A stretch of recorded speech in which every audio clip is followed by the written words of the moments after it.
welcome to part 8 of this short course on rolling trolls and stumping Trumpists. I'm grateful for your curiosity and comments, and I'm especially grateful for the help I'm getting from the world's top objective authorities, whose comments expose me as just another liberal loser with my panties in a twist because my dumb, evil, weak, biased bullshit is doomed against the great heroic genius, saintly, mighty, eternally triumphant Trump crusades. They tell me they're not the herobots I am. I thank them for proving my point. Herobots will say or do anything to pretend they're heroic. And no, I'm not just another liberal. Like everyone, I'm a liberal conservative because, duh, we're all trying to figure out what to loosen and what to tighten, what to change and what to keep the same.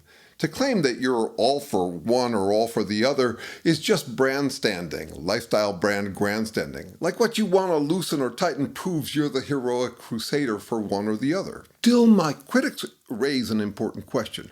When two factions accuse each other of being the jerks, narcissists, a-holes, psychopaths, or as I've described them, herobots, how can you tell for sure who's right?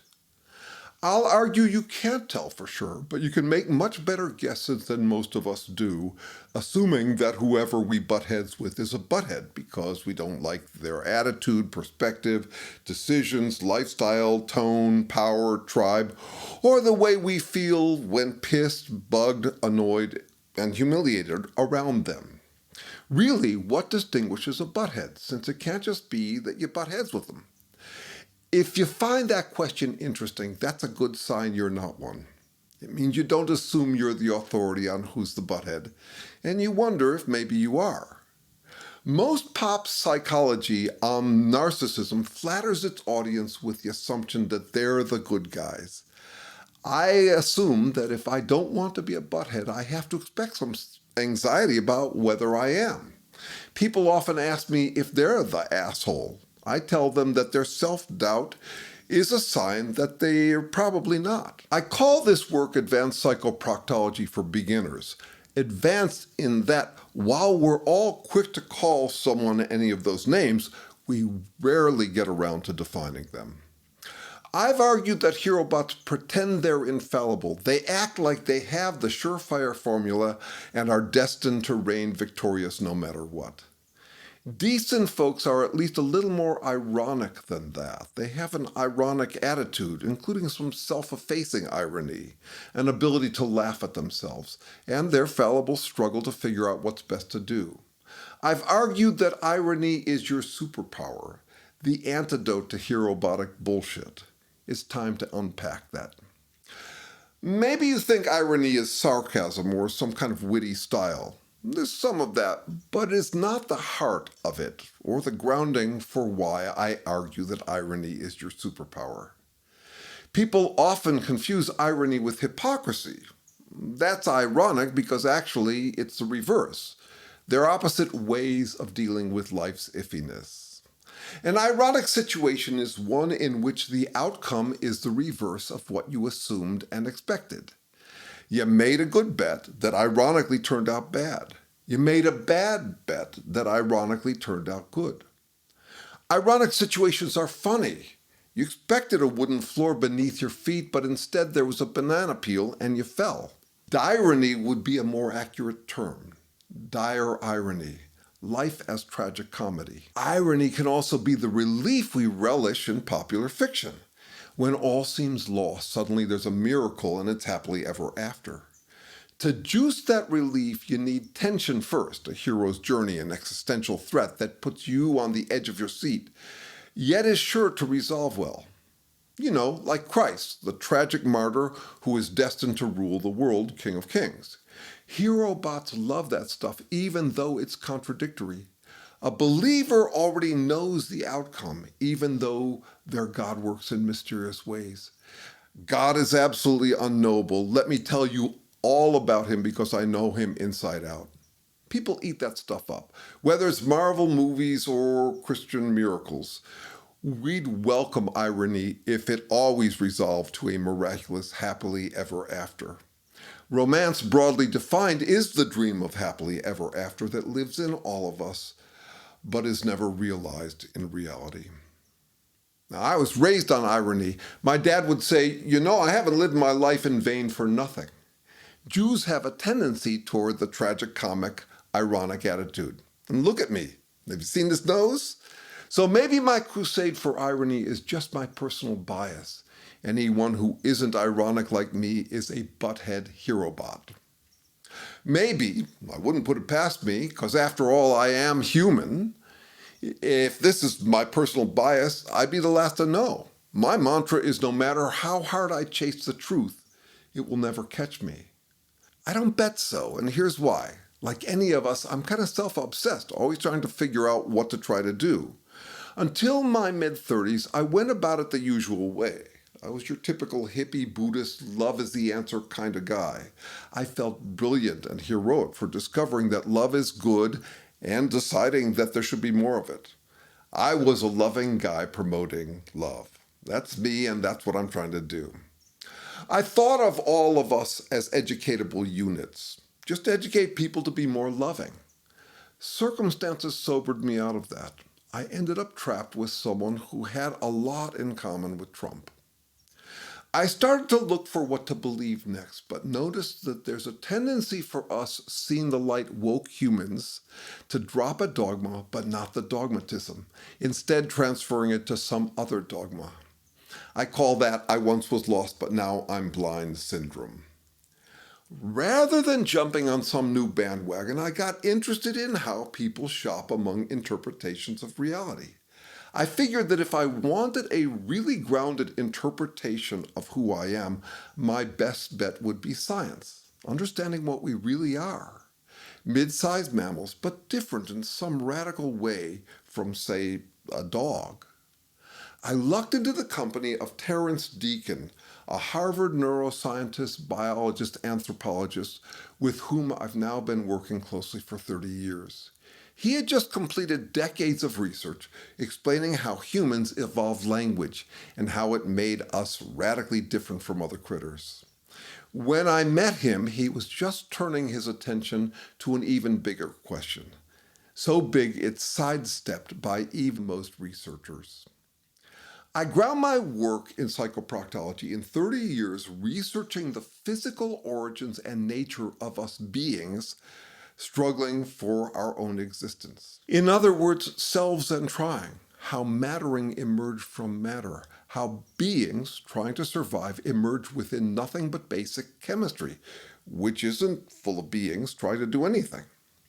From this research on the origins of life and the evolution of language, it's become obvious to me why we humans are so tempted to play hero and are so drawn to imaginary gods.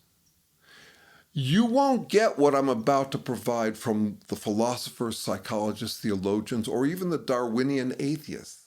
They don't really explain how we emerged. They just assume we did. Check this out. A physicist who said the man in the moon is trying to pull on the tides would be considered crazy. Just down the hall, a biologist or psychologist could talk about what living beings are trying to do, and no one considers them crazy. Why the gap? Researchers mostly sidestep that question. The life and social sciences assume life is just different. Why? Because of natural selection, like it's trying to evolve life, which it isn't. Or because of DNA, which is just a molecule, not a self trying to do anything. Our research on this big old honking question starts with this. Everything degenerates. Scientists agree that degeneration is the most fundamental tendency of everything in the known universe. Durable stuff degenerates slowly. We, fragile living beings, are not durable. 15 minutes after death, there's no recovering us. We're that fragile. And yet here we are, 3.5 billion years of uninterrupted life. How do we pull that off? Being is a great word for us because it's a verb and a noun. We're busy being beings. We regenerate ourselves faster than we would otherwise degenerate. And by the time we degenerate at death, we've passed on our ability to regenerate to next generations. How do we do it? The answer is through iffy guesswork. I think of Darwin's theory as a cosmic wedgie that's enough to put any of our panties in a twist. Not because we descended from apes, but because life is an iffy struggle for existence, a struggle to make better bets in a universe where you can't eliminate dire, ironic situations. The cosmic wedgie is that there is no surefire formula. You can make better bets, but they'll never be perfect. The appropriate, though disappointing, response to reality is an ironic attitude. No matter how confident I am in a bet, I remain still more confident that it is a bet. Yeah, but really, how do we keep ourselves alive despite the fact that we're degenerating? Well, we degenerate food and channel it into regenerating ourselves. For example, today you're degenerating recent meals to generate 330 billion replacement cells. You have to because you're losing them at that rate. Self-regeneration takes work, which takes energy. Trouble is, energy is more likely to degenerate than regenerate things. Tornadoes, fires, and floods degenerate stuff. They don't keep stuff organized. To stay alive, organisms have to interact selectively with their environments, taking in the energy they can use to regenerate themselves, not the energy that degenerates them. Digest food, not poison.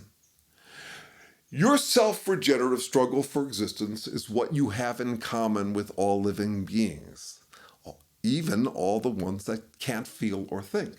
You're constantly working to keep your shit together, your integrity maintained, all the checks and balance, biological integration that keeps you living. Death is the collapse of those checks and balances, runaway effects with nothing to keep them in check. Like all animals, we have feelings. With language, we also have thoughts, concepts, imaginations, ideas. We can imagine anything, including the ideal. We can see how we and our reality fall short of the ideal, but we can imagine a miracle that would give us a surefire formula. All critters try to eat food, not poison. We do that too, but having feelings and thoughts, we also try to eat nutritious ideas, not toxic ones. In other words, confirmation bias, taking in ideas that make us feel good, even heroic, and keeping out buzzkill ideas that make us feel like chumps. Decent folks recognize confirmation bias as a problem they have to manage, sometimes taking in discouraging ideas and learning from them. In contrast, herobots treat confirmation bias as the solution to all of their problems. Okay, so let me give voice to what any organism anywhere in the universe would want if it had feelings and thoughts like we do. What do I want? I'll tell you. First, I don't like iffiness, and I can imagine an ideal of not having to deal with any of that. No more ironic situations ever. Because see, I'm trying to stay alive. I hate stuff that threatens to kill me. I hate to be undermined. I like to never have to deal with any of that shit. I want security.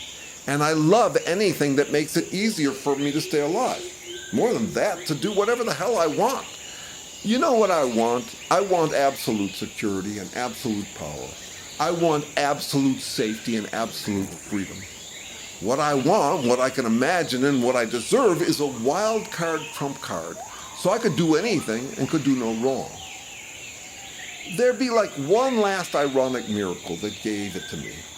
Just like in the movies, a revelation, an epiphany, I'd wake up to the absolute truth, take the red pill, and suddenly I'm woke to the surefire formula that guarantees me success. No more doubt, no more damn banana peels, no more humiliating ironic situations, no more guessing, no more bets. See, what I want most is to feel good. I want comfort in my own skin. More than that, actually, I want constant ecstasy, like heaven, the ultimate reward for my heroic effort to stay alive. There are thoughts that make me feel good and thoughts that make me feel bad. I try to keep out the thoughts that make me feel bad. They're like poison to me. I hate that shit. But I love thoughts that make me feel good about myself. So yeah, anyone who makes me feel bad is the enemy, evil, dumb, and weak. What I hate is thoughts that trick me, thoughts that I mistake as nutritious when they turn out to be toxic. No more of that crap. No more confusion. No more getting tricked. I want perfect knowledge about what's going on so I can feel inner harmony, like I'm a good guy, and so I don't have any more doubt, ambivalence, anxiety, making me uncomfortable in my own skin. I'd like to be able to keep my shit together easily, effortlessly. Ideally, I'd have perfect freedom, perfect safety, perfect knowledge, so I don't have any more doubt about whether I'm a good guy.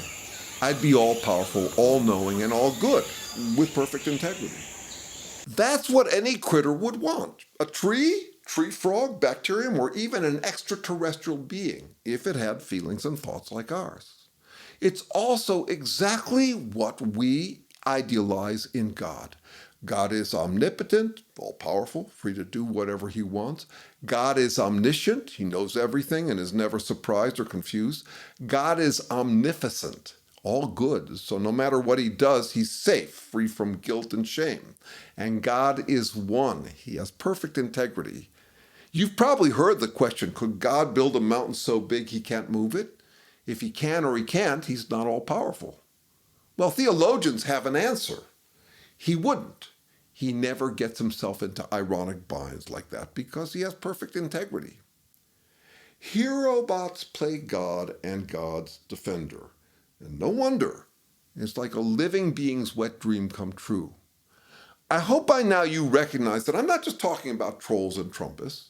If you've ever been wondering how this stuff applies to some jerk you have to deal with at home or work or in your family or among your neighbors and friends, good. It applies to what are generally known today as narcissists, or in everyday language, assholes, many of whom claim no greater cause than "'cause I said so."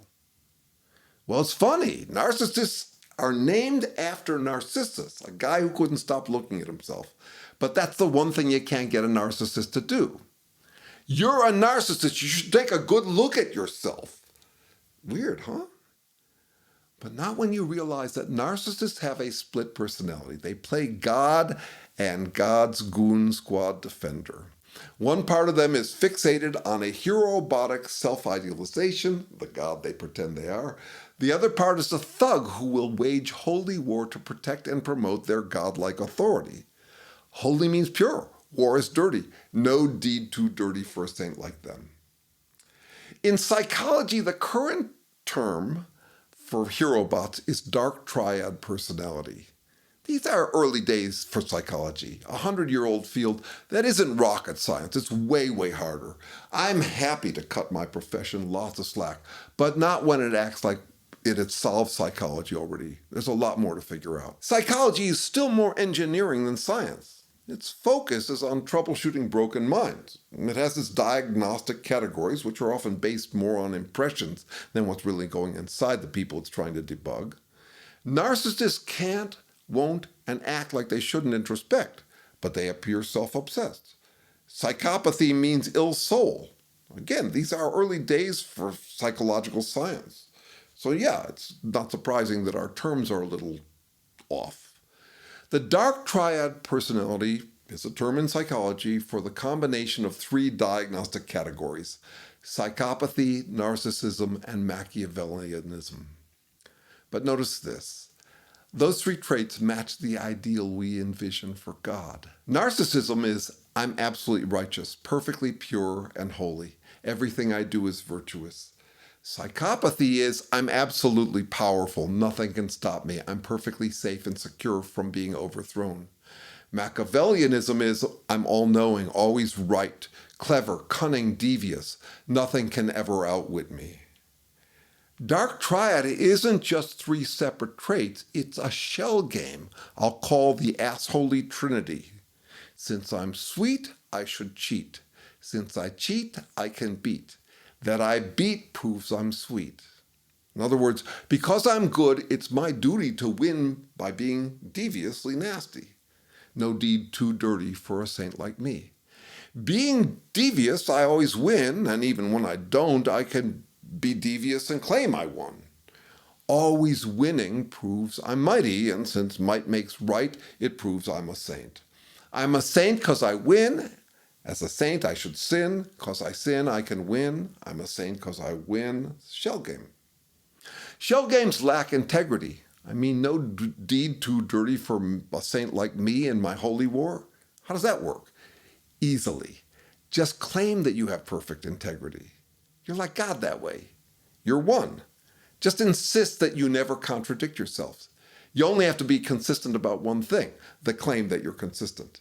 As long as you can overpower people with that, you can do whatever you want. You get your wild card trump card. You feel perfectly safe and free. Free to do anything, safe from ever having to admit you're bad or wrong. Free to pretend you're heroic, eternally right, righteous, mighty, and consistent. I hope you can see how tempting it would be to play herobot for any of us. A lot of people proudly proclaim they'll never understand Trumpists or jerks, as though they're beneath us, like some other weird species. I'll end with a bit of irony. There are two kinds of people, those who recognize and those who don't recognize that we are all the same. I'm both. In the next video, I'll explain how to resign yourself to irony as comfortably as possible. Because rolling trolls, stumping Trumpists, and disappointing narcissists of all kinds is not some formula to perform robotically. You really have to live and breathe irony to voice your embrace of life's iffiness with competent confidence. Calm, competent confidence. And if you're dealing with one of these folks, get in touch. Here's my email. I do short-term strategic consulting to tailor your response to your particulars. I figure you got three main options in any conflict, rolling them being only one. You can assert, accommodate, or put some distance between you and them. Any of those can work or fail. We assess your situation, including your appetites, aptitudes, and opportunities. We consider the upsides and downsides of variations on those three and come up with a plan to get your mind back from the herobots in your life. Clients rave about my services as an efficient bargain. I'll see you next time.